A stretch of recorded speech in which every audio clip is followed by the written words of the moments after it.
Hello, everyone. Welcome back to NUL.ғᶍ, the internet's coolest rhythm radio station. We are back in action with our special Australian takeover. Today, we're continuing with our previous guest of Wyvern. Wyvern, thank you so much for coming back. How are you doing today?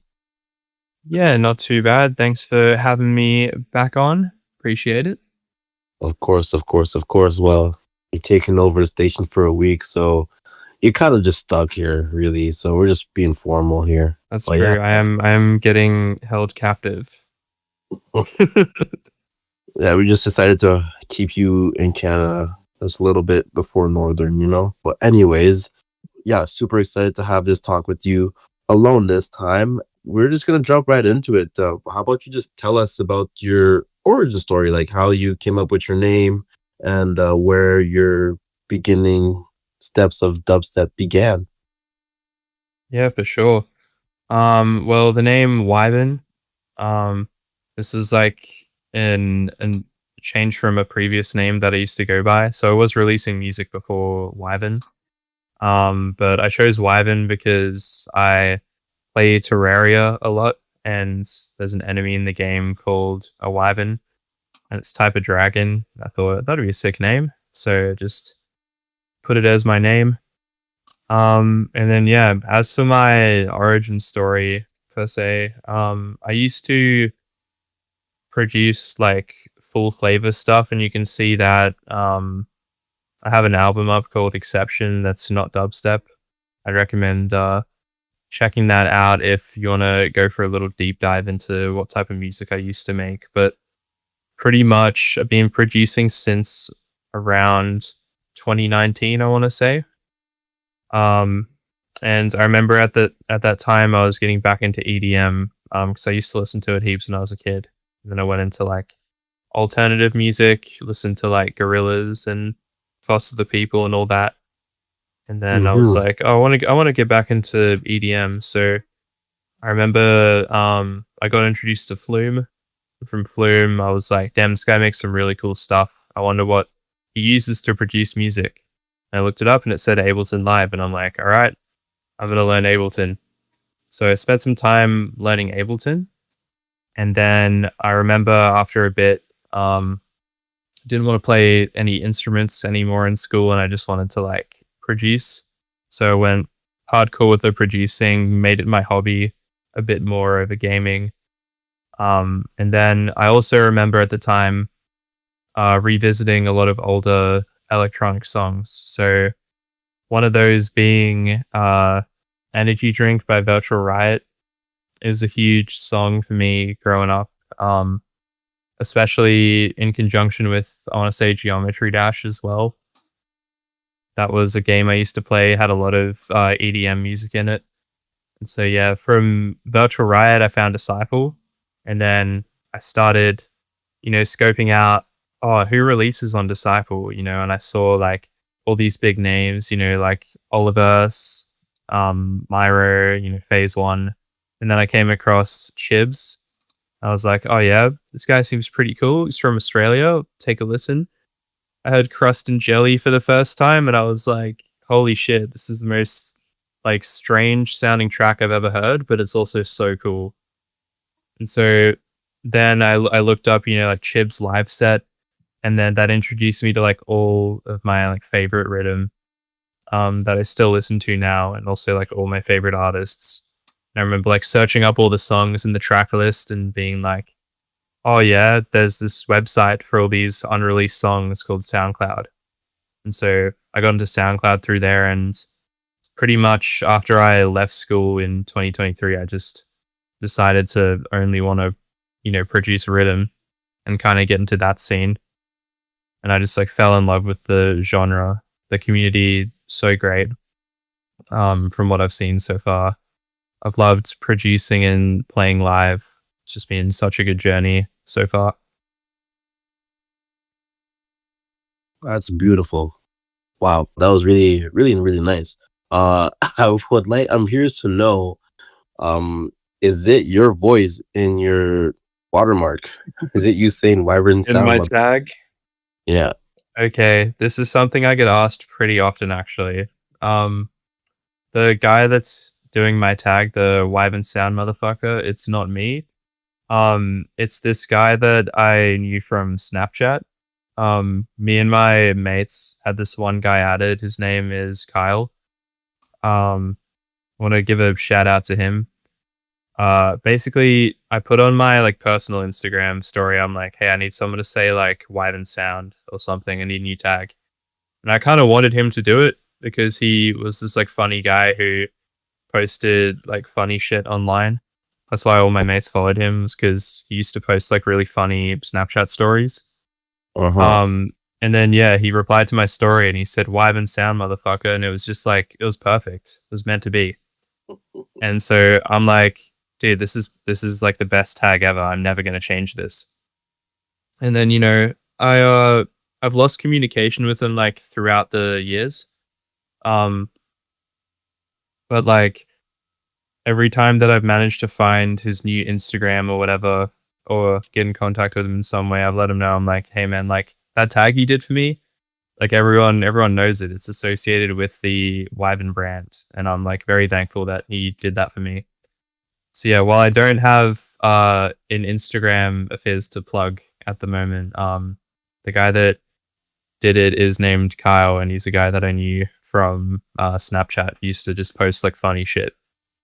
And unfortunately, it's not anyone that I know in person per se, which I think makes it a bit more special because it's kind of got that mystery about it. Oh yeah, for sure. Shout out Kyle one time for the one take tag there. That's awesome. Mhm.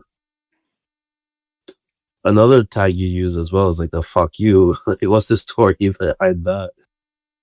Uh, this is like a really interesting story. There's this like spas dubplate that I heard ages ago, and it was like an early version of another song, and it used that "fuck you" tag in it. Um, and then yeah, I was looking on Splice one day, and I remember, or I was listening to, I think it was Kason. Kason was like going through Splice samples on his stream, and I heard that sample, and I was like, "Yo, like, what is that?" And he's like, "Oh, it's this. It's in this pack." So then, yeah, I went and got it. It's literally just a sample from like one of the Getter sample packs. Um, but yeah, it was just like that autistic like neuron activation. I just like recognized it, and I was like, "Oh yeah, I'm gonna go grab that and put it in my tracks." It'll be like a little motif that I put in a few of my works. So yeah, that's why it's like sprinkled around in a few different tracks. It's just one of those sound effects, along with like the spring clap, for instance. That's in a Yeah. lot of my tracks. That's awesome. That's awesome. Let's dive into your production brain. Mm. In the group interview that we did yesterday, kind of talked about some of your routines and stuff like that. Now I kind of want to pick your brain about your favorite slash go-to plugins when you're in the DAW. Yeah, well, I use a lot of stock stuff. And I tend to not do processing too much outside of like Reason. So I say I use stock stuff, but then there is Reason that I use. So Reason's pretty much my basis for a lot of my like bass synths, and then I'll use Operator sometimes as well. Operator is an Ableton instrument, very powerful.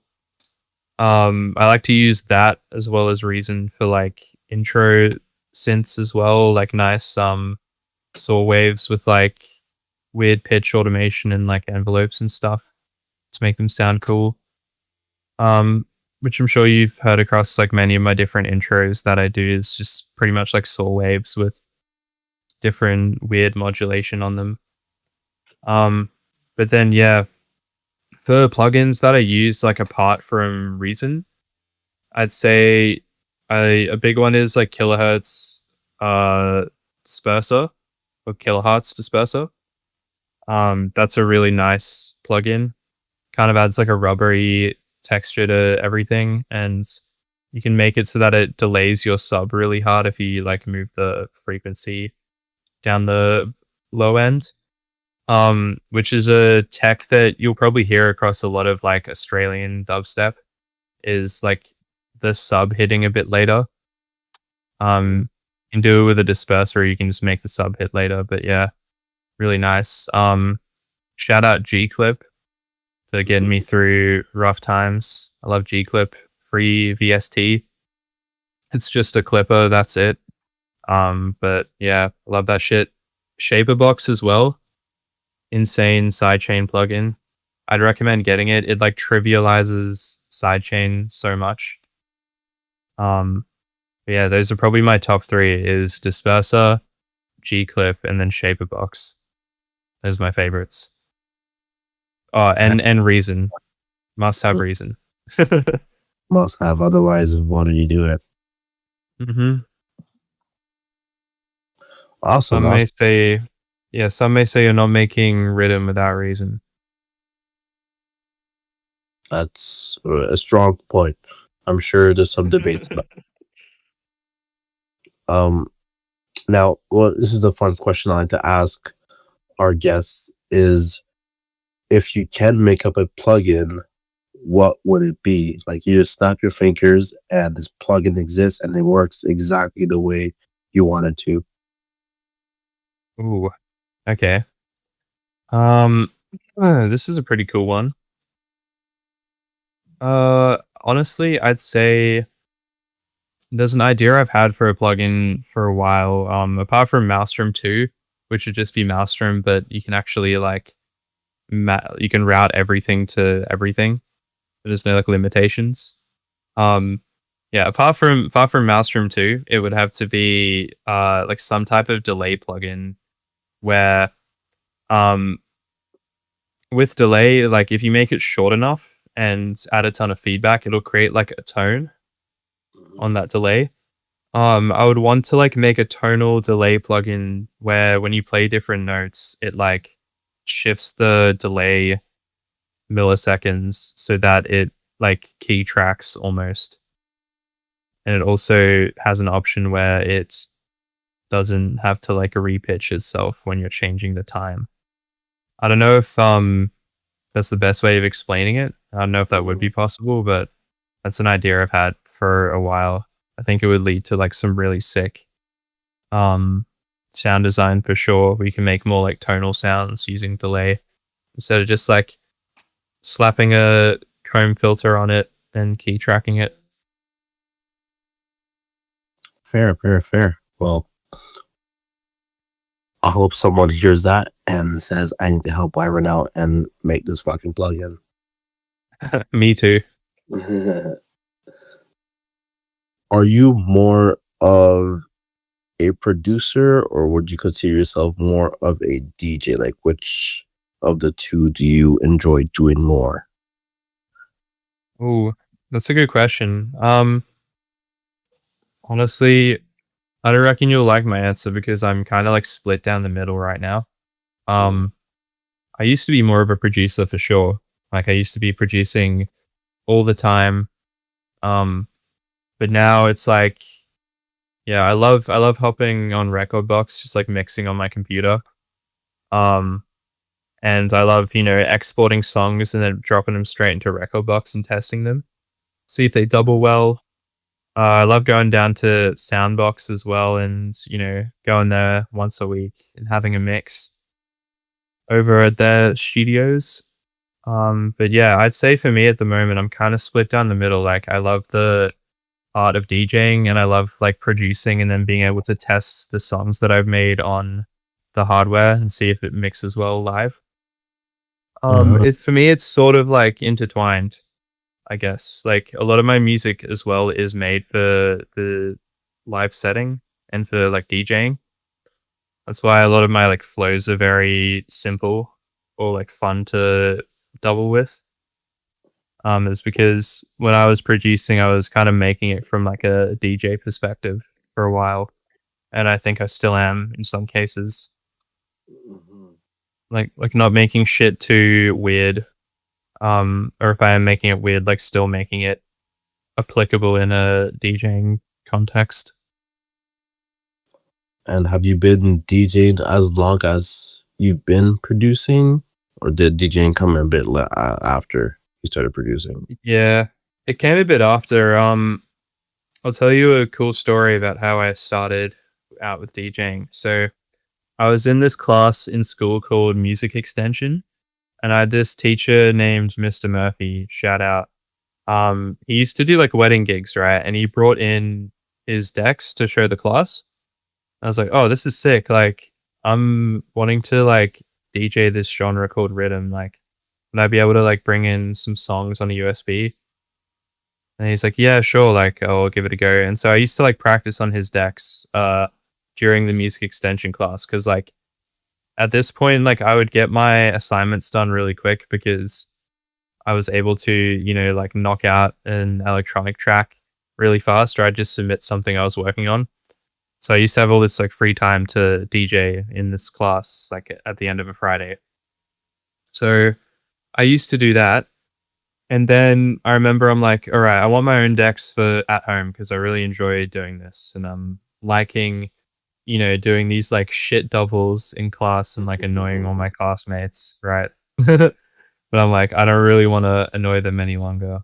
So yeah, I went and got my own pair of decks, and the way I funded this was I used to play like TF2 really heavily, and I had like a pretty sizable inventory in that game, and I ended up like selling my inventory for like just under $3,000, I think. And then I ended up buying an XDJ-RR with a travel case. And I think at the time it cost me around like 2,800 for both of those. But then yeah, I had a pair of decks and the travel case, and so then I was able to like practice DJing at home, and I remember just like doing that for hours every night. It was so fun. But yeah, that was probably like I want to say like 2 to 3 years after I started producing. Nice. I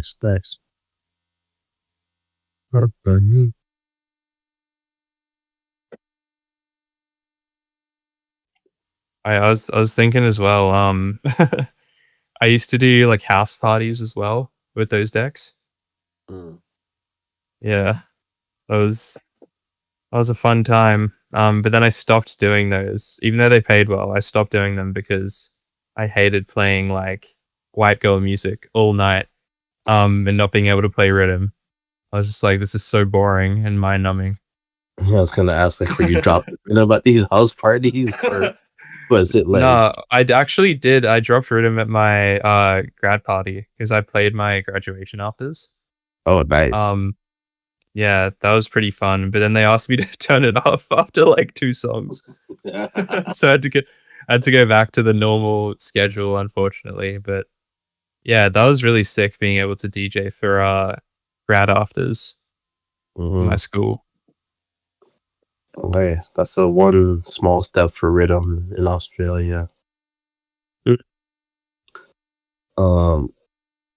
Yeah, speaking of rhythm in Australia, you guys have some pretty inspiring legends. You did mention Chibs earlier. Who would you say are some of like your inspiration when it comes, not even just to Australia rhythm, but just like in general? Like, who are some of your inspirations when it comes to the genre? My biggest inspiration, I'd say overall, would have to be Spas, I think. That was like they pretty much inspired me to do a lot of like my older sound design with like squares and all that. As well as that, I kind of like stole the spring clap thing from High Tech. And just started like putting that in all my tracks because I really liked how it sounded. But yeah, that shit's really cool. I'd say as well, I'm inspired by a lot of the Australian music as well. Like, I really like how like fresh Nexus's music feels now. He's always getting like really creative with his stuff. Bringing him up again here after mentioning him multiple times in the group interview, but Yeah, I think he's very underrated. I'd say as well as that, like another Aussie legend I think that needs to be mentioned is Vex.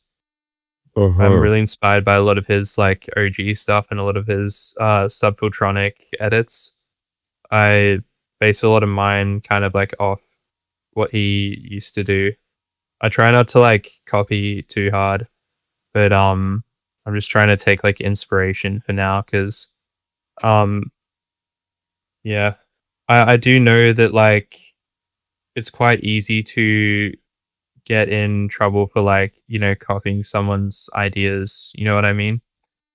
Yeah, And yeah, I just like that's why whenever I feel myself like copying someone's song a little bit too much or becoming a little bit too inspired, I try and like steer in the other direction a bit. Um because yeah, like I as an artist, I don't really want to make a song that sounds like someone else's song too much. I want to kind of put my own flavor into it.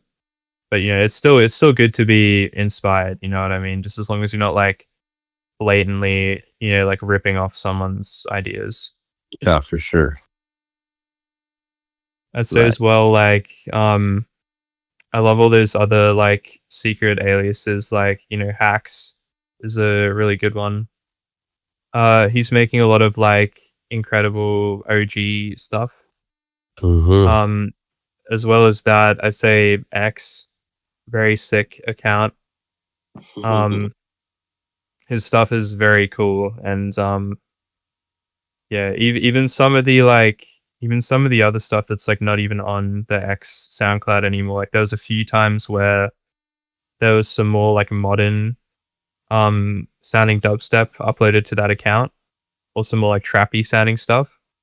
Very cool project there, and I hope that that account continues to upload. I'd say as well, like other stuff. I really like a lot of like just normal like dubstep shit. Like I like a lot of Kyber and Farmer stuff.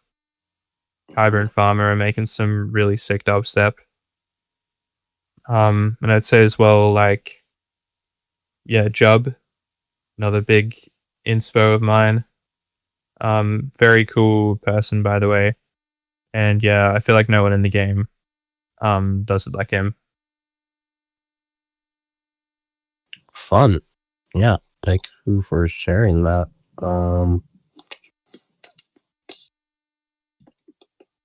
Let's play Keep or Yeet. I've been excited to see some of your answers to what I have here. Very nice. I'm game. Okay. First up, we have mosh pits versus like jump pits. And like what I mean mosh pits, I'm talking about like the metal type of mosh pits with like the arms flailing and like spinning roundhouse kicks and things like that. Oh, okay. Honestly, I'd say keep the more like tame mosh pits that don't have like crowd killing elements, Yeah, and that's then what's eat the other ones that get a bit too intense. Like if you've for anyone who's seen me at shows who is in the Australian scene, you'll probably know that I love a good mosh pit. I love like getting in there and pushing people around. It's so much fun.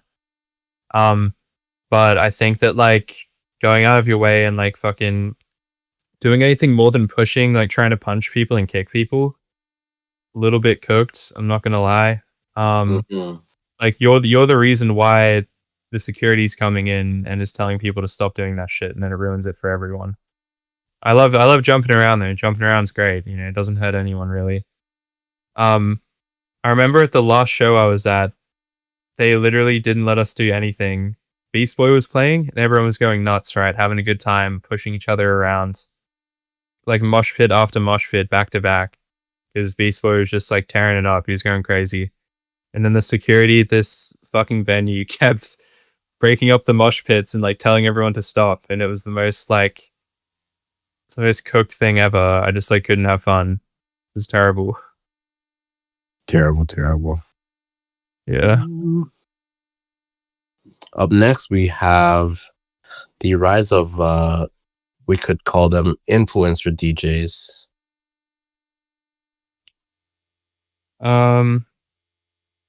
Honestly, I'd say keep.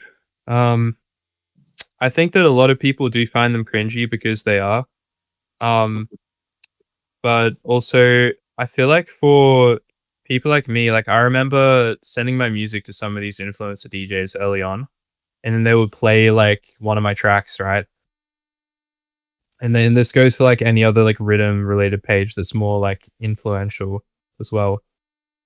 You send them your music and you're like, hey, I made this song, like I'd appreciate if you check it out and download it. Like they're important because if they like play your song, then you get, you know, people to listen to your track. They'll be like, oh, what's that track? That sounds sick. And then people find your accounts, you know what I mean? I feel like they're pretty important to the ecosystem of like getting new music discovered. Uh-huh. That's only if they're playing like, you know, kind of like underground stuff. If they're playing like, you know, like Subtronics doubles, like I don't really care. You know what I mean? Like if they're playing like some like off core with another song bullshit, like I'm alright. Um like if they're playing like all the trendy stuff, I'm all good. I'm not gonna listen. But I feel like with Riddim, there's such an emphasis on the undergrounds, and that's where like the best shit is. If they're tapped in with the underground and they're playing that, like I feel like they are not doing any harm by posting any of those like cringy videos where they're jumping around and just doubling songs. I think Right. it's a good thing. Right. And then on the opposite spectrum of that, we have bedroom DJs. Keep or yeet? I'd say keep for the same reason. I feel like yeah, pretty much just my points again. The the only thing I find funny is when they've got like crazy shit going on in the background. Oh, or they're wearing like masks and stuff. Um, I don't know. Like people will be playing their first show and also be like known about, like people know who they are, and they'll just be throwing on a bally for no reason. There's like no character behind it. There's no brand. I'm just like, okay. I feel like you look like a bit of a flop, but that's just my opinion, you know. Like people find it hard, you know what I mean? This is one of those things where I can't really argue my position because it's like, you know, let people do what they want to do, but also I think you look stupid wearing a belly. Fair And enough. like Fair enough. and that is throwing a little bit of shade to Unknown, I'm aware. But yeah. I don't know. He knows. He knows. Don't worry. That's fine. It's fine. It's fine. Um, and then this one, I mentioned it last time, but I'm gonna ask you again. Tractor sustains. Are we keeping those or eating them? Nah, fuck off. I'm not doing those again. I think yeah, same shit as I said last time. Unless you're doing something that's noticeably different with the sustain, I'm not going to really want to listen to it. Like people will just use the sustain, keep it on one pitch, and then like do a slight variation. I feel like with my ones lately, I've been trying to get like really creative with it to make it enjoyable to listen to. Like whether it's in you know, me and Unknown's collab, like that was a sustain. I made an operator that sounds unique for once. Or like I'm gonna release a song for 4,000 followers called Cybao, which by the time this is aired, it'll probably be out. But like yeah, pretty much with that song as well, that uses the same sustain. Or with like any of my like Subfiltronic edits, I usually try and use the sustain in there and automate it in like a really crazy way that makes it sound cool. You know, I feel like if you're actually using the synth in an interesting way, like this applies to Square 4 as well. Using the synth in an interesting way and in a unique way, I'm all for it. Otherwise, you gotta eat it. You gotta eat it if it's just doing nothing the whole track. Fair. And one more thing. Having someone else wheel your set, like just unannounced. Ooh. Okay, I have a good take on this, I think. I think it's another one of these where it's kind of divided as well. I think keep it only because only if they're like, one of your best friends, right? Like if you know the person well, it's good. If they come up and they're like, wheel that, but I feel like there is a time and a place to do it. Like if no one in the crowd is telling you to wheel it, then you shouldn't be coming up and wheeling it. But if everyone in the crowd is like begging for it and your friend is not doing it, like, I'd probably go up and wheel it and be like, "Oi, they're asking for it." Like, and I think that's sick too. I think you should wheel it. Like, you got to play that back. That's when it's usually vibes as well, because everyone's like, having a laugh about it, being like, "Holy shit, that was insane." Yeah, for sure. But yeah, there is definitely times where there's a lot of bad moments because, like, it like wasn't really meant to be wheeled. You know what I mean? And like the other person just got like a bit too excited. I honestly feel like we should do like the infrasound method though, where um it's not like an infrasound specific thing, but like people at that festival, they'll like pay to have a song wheeled. They'll like throw money, right? I feel like I want to start doing that in my sets where it's like you got to tip me if you want me to wheel the song. I feel like that'd be sick. That'd be such a cool way to support DJs as well.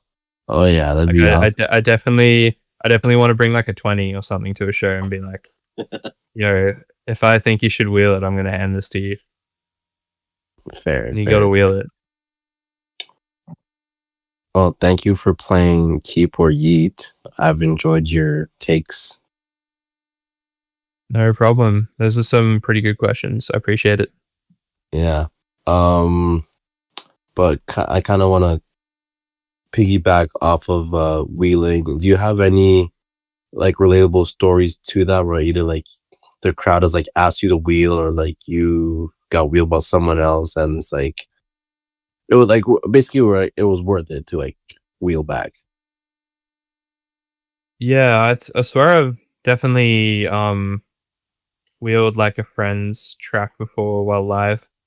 I feel like during back to backs, it's awesome when you do that. It's really cool. One of my coolest moments, when I had to like wheel a track back was it was at my debut set. I was playing this like version of High Tech that I'd never played out before, and I play it right, and crowd goes nuts, so I wheel it back. And at the time, I like doubled it with Captain Crunch by Infect, and I wheeled it back right, and I went to go play the tracks again, but I think I missed the play button for Captain Crunch, and so I ended up like solo dropping the High Tech special version, right? And the crowd still went crazy the second time around, but Captain Crunch like hadn't come in yet, and so it was like, all right, I'm just gonna have to late drop this. But the thing is, like late dropping it made it go even more insane, and it was like a happy accident. It was so cool. If you wanna see that, there is footage of this on my YouTube channel. Quick plug there. Yeah, guys, go check it out. On your YouTube channel, did you just begin or like launch it for the debut itself? Because I remember you posting about it and like I watched it and subscribed. But YouTube's kind of weird. Subscribers sometimes don't be pushing videos out when you be posting, so I don't know. Yeah, well, I don't know. I've had my YouTube channel for a bit. I used to use it for like older gaming content. Like I used to film when I was younger, I used to like try and do YouTube as every kid does. And yeah, I was like I was uploading like Pokemon videos, but I was like recording them from like my phone onto my DS, which is really funny. And I'm probably never going to show those to anyone because they're like incredibly embarrassing to watch. I used to do like TF2 videos as well. And then yeah, there's like a couple TF2 videos still on my channel. But then yeah, recently it went into like music production stuff. Or not music production stuff, but just like music stuff around the Wyvern brand. And then I have like a clip of a what was it, a remix contest I entered. Then I had the Wyvern debut set that I edited together. And then yeah, I did like a beginner guide to Maelstrom and Reason Rack plugin, which I'm planning to do more videos. I just think the main part of the process that's like fucking me up a little bit is like sitting down and editing everything, because I'm very particular about like my speech patterns, for instance.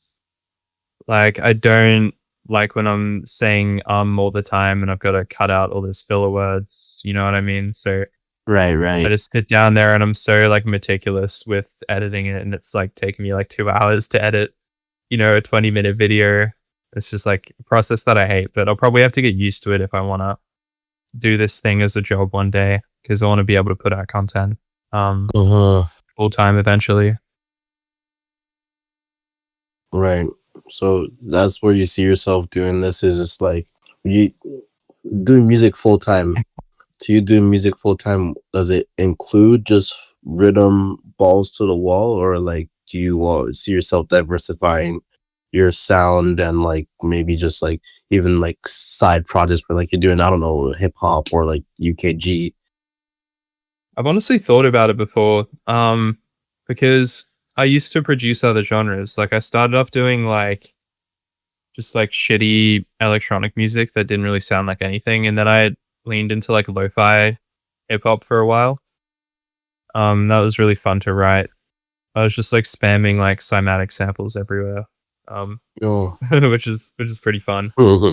And then like yeah, I'd started doing like full flavor EDM stuff, like trying all these other different genres. But yeah, I think like for my main shit, I want to do rhythm production, because that's what I'm best at. I feel like I'm very knowledgeable about Reason in particular. Been learning it for a while. I've got a lot to share with everybody. But yeah, honestly, I would like to try some other stuff. Like I feel like beat making would be cool. Trying some other genres as well. Like I'm trying to test the waters a bit with that release that I put out called Ripples. Came out on the 12th of December.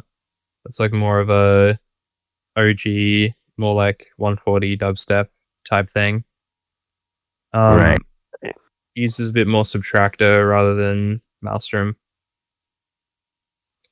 But yeah, I'll just have to see where it takes me, to be honest. Like if I do it full time, I'll probably just be doing like Patreon content that's like paid for, and then lessons and stuff.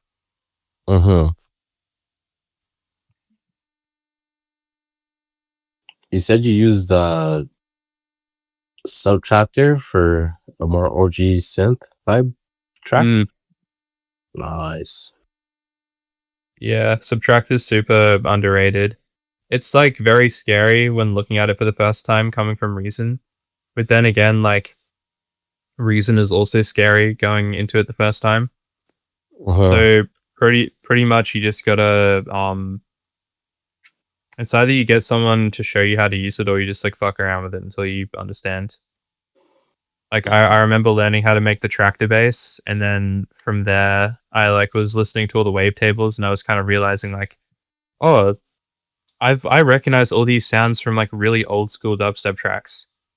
You know, like shit like Koki used to make. And I'm like, damn, this is sick.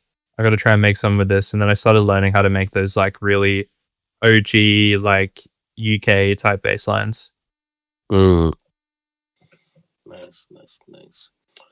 Which that also is kind of like where Riddim came from as well. Yeah, because there was that like huge dub scene down there, but then there was also that like branch off that was more you know, tear out dubstep, which isn't the tear out that is like talked about now, but it's pretty much just like harder, more like mid-range bass lines. I feel like Riddim kind of bounced up that with like Jake's and, you know, like Koki, and who else can I think of? Cursed as well, like Subfiltronic, all of them, the Monsters crew, all started making that sound.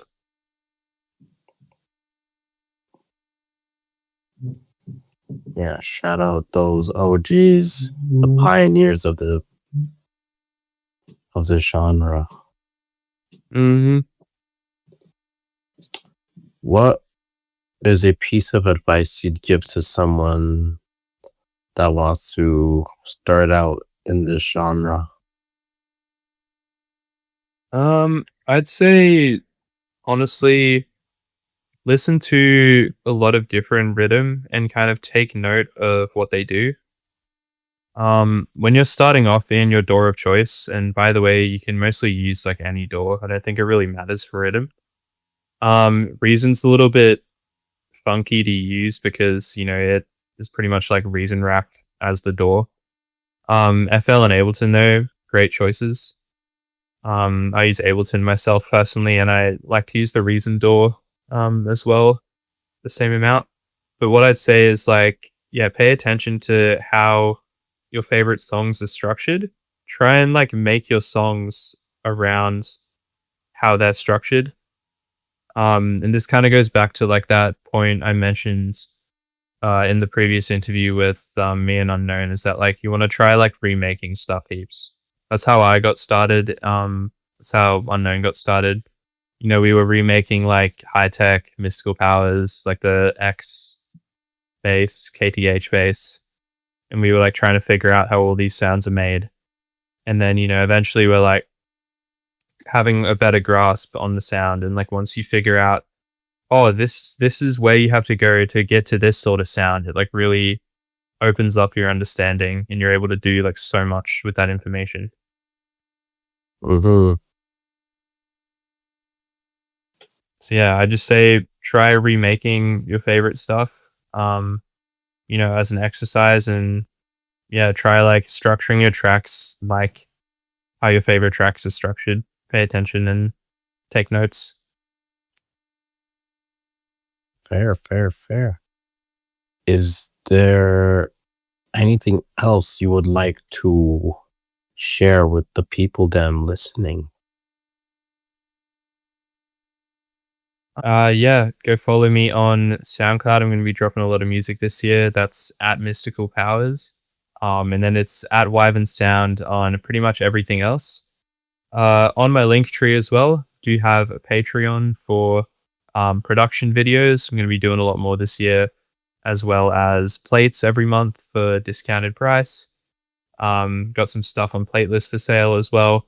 And as well as that, come join my Discord too. I'm always chilling in there with my friends. And, you know, if you want to join in and see what we're doing, be happy to share some production knowledge with you. Very cool community we got over there. Lots of Aussie producers over there too.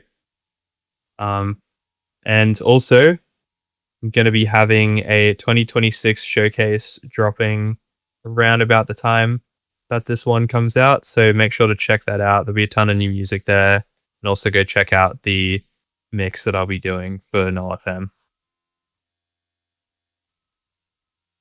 And also, go cop the NUL.ғᶍ exclusive merch with me and Unknown. You guys get 2 exclusive NUL.ғᶍ specials when you buy that merch.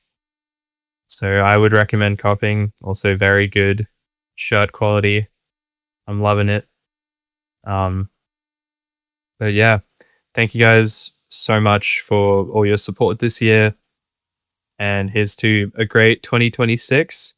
And I've got many more releases planned as well.